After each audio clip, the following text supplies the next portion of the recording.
With South Carolina tight end Nick Muse. I'll ask him to make an opening comment about the season, and then we'll take your questions. Nick, 2021 season upon us. What is it you're looking forward to in the upcoming campaign? Every year is a great year to play college football. Something everybody looks forward to in the United States to watch on Saturdays, be at a game, whatever the case may be. But I'm really looking forward back to the fans coming back in. Last year with the COVID problems, we didn't get the environments like we wanted to, like college football actually is. But I'm very excited for the season. We play the best competition every year, year in, year out. So I'm ready to prove what I can do and what the Gamecocks can do. All right, thank you, Nick. We're going to start questions over here on our right on this near aisle. Hey, Nick, Jordan Hill with Opelika Auburn News. I want to ask you about Mike Bobo, who's over at Auburn now. Just what was it like being coached by Mike, and what do you feel like Auburn is getting with him being the offensive coordinator? They're getting a lot of great plays. They already got a lot of great athletes over there, and Coach Bobo is a great guy. He's done nothing but treat me with respect ever since he got to South Carolina and met me. But he's just an all-around dude, somebody that you always want to be around. It sucks that we didn't get to keep him, but everything happens for a reason, and now we got Coach Satterfield there to fill the role. So, but all in all, he's a great guy. The players there are going to love him. Very competitive, so he does the right things. We'll stay right there in the same section right next door. Hey, Nick, Ben Portnoy from the State newspaper. I know E.J. Jenkins has played a little bit of wide receiver, a little bit of tight end, but in terms of what y'all can do and put on the field at the same time, what do you feel like you guys can kind of do, and how do you feel like you guys kind of complement each other? I think he has a little bit more speed than me. I have a little bit more run blocking ability, but overall I think we could be a little dynamic punch, maybe even the Three Musketeers if you add Jaheim Bell. But he's a great athlete. You can put him at wide out and he's a mismatch. You can put him at tight end, he's a mismatch. It's just something, finding a diamond in the rough. He's a FCS kid that took a chance on us, and South Carolina took a chance on him, so we're about to see what he can do this year. Okay, Nick, we'll go down here in the front on the left. Bob? Hey, Bob Holt from the Ironside Democrat Gazette.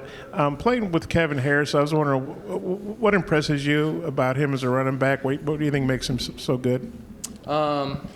Just about everything impresses me. Everything besides maybe his height, I guess. But, he's a stud. He's one of those to where, if he's on your team, you're going to have a hell of a running back. But, he's a great guy, great kid, does the right things in and out of the building.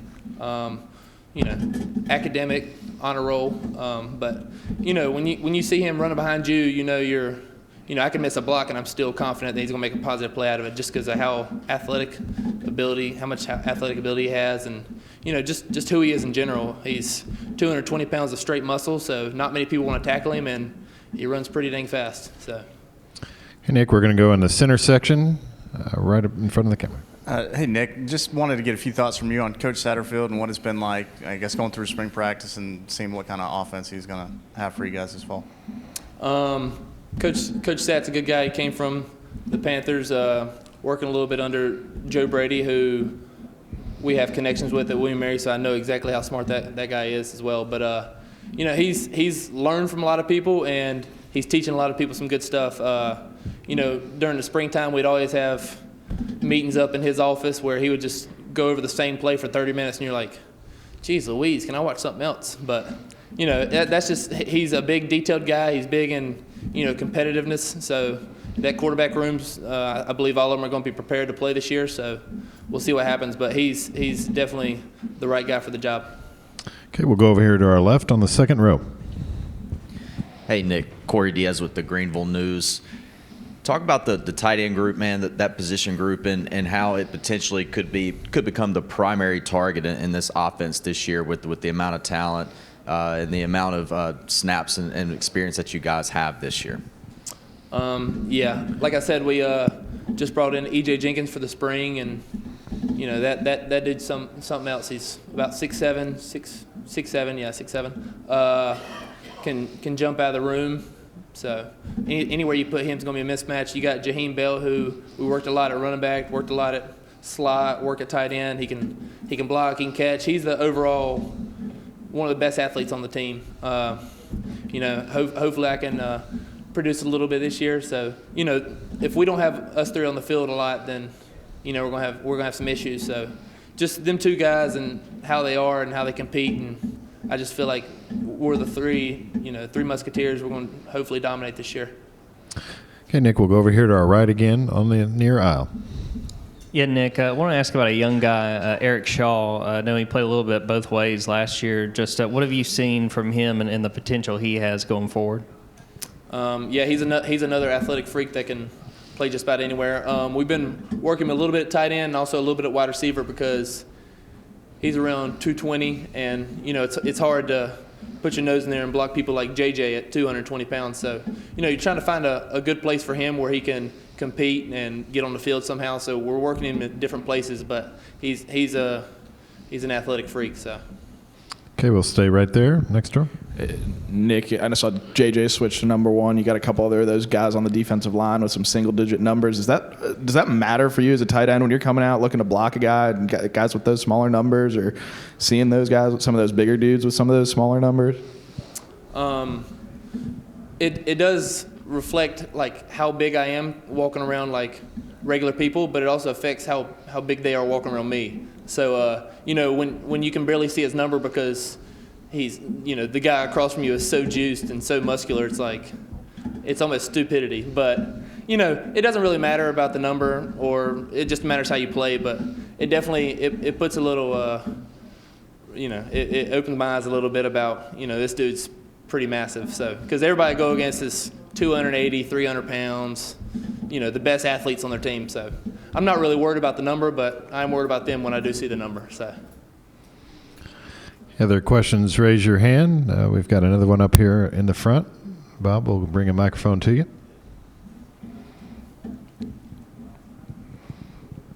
Coach Beamer, to listen to him today, seems like a pretty enthusiastic guy. What's that transition been like for you guys? Just kind of what do you think of him so far as a first-time head coach, and how much you know about his dad, and what do you make of that?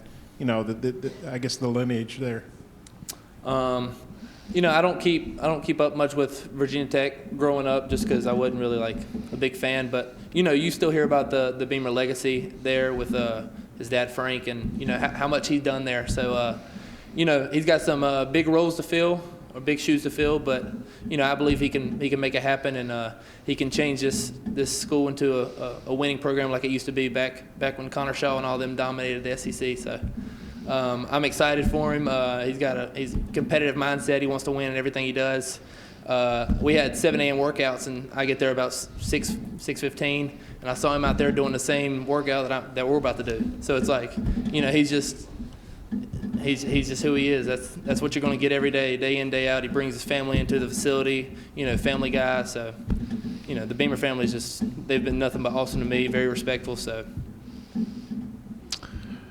Nick, when Coach Beamer was in here earlier, he talked about focusing and throwing to the tight end. When you hear your head coach talk about making that a focus, how does that make you feel going into the season, hearing your coach talking about getting it to the tight end? It makes me feel great. Like I said, we got a bunch of good tight ends. So throwing to the tight ends doesn't mean throwing to me. It means throwing to one of the 5 athletic freaks we got. But it's something I'm looking forward to. He doesn't promise something that he doesn't keep. So when he says that, he means it. And to all the South Carolina fans out there, we are going to throw to the tight end a lot more this year. I think we are the leading receptionist during the spring. So that's something big that I'm looking forward to, and hopefully all goes well. Okay, I think we've got a question in the middle section all the way to the back. You've had quite a few strength coaches through your college career. What's Coach Day like? How are his summer workouts going for you guys? I think I've had 5. So I've had 5 of just about everything. But Coach Day's he's a meaningful guy. Everything he does has intention to get us better and get us prepared for what we're about to face for the next 4 months, next 5 months. But he's just one of those guys. He just wants to struggle. He wants to make everything hard so the football playing's easy. He comes with intent every day, and he's prepared to get us better every morning. So, he's a guy that, you can be around, you can enjoy, you can like, because he's going to get the most out of you. Okay, if you have any other questions for Nick, please raise your hand. We'll get a microphone to you. All right. We'll allow him to get on his way. Thank you very much. Good Thank luck. you. God bless.